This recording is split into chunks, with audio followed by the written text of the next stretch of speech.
For those of you in management positions and you need to submit a check request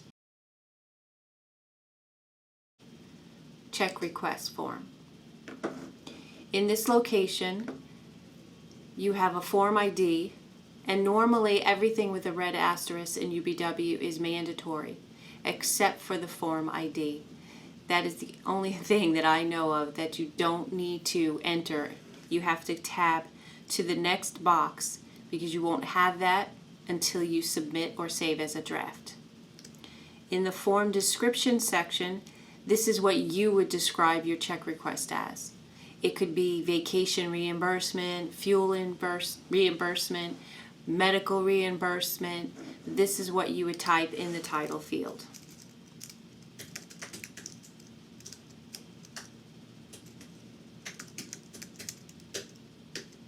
The payee would be the doctor's office, the staff if they went to a dollar store and bought some supplies and needed reimbursement. So all staff is listed in here as a payee vendor. Go last name, first name. So I'm just going to put my name. The requester is you, whoever's entering the requisition, the check request form.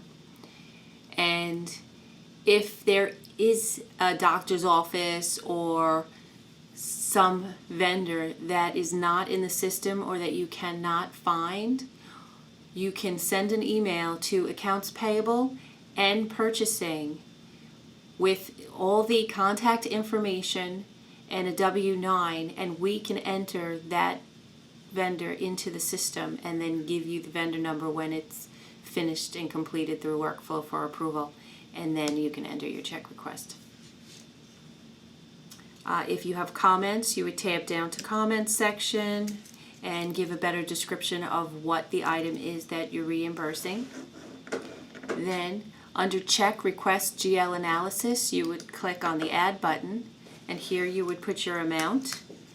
The account is the GL code, so it's usually the medical, it could be household, it could be maintenance, food, the,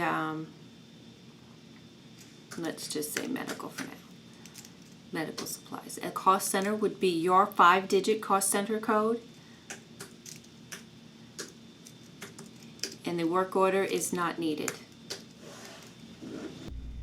Once you've completed that line, you will go to check handling, and you can select whether it's going to be mailed to the vendor or hold for pickup.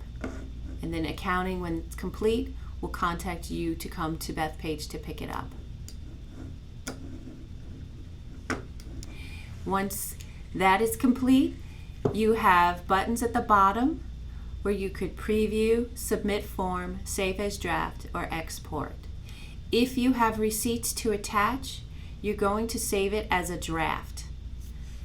Once you save it as a draft, it'll bring you back up to the top of the form with a form ID.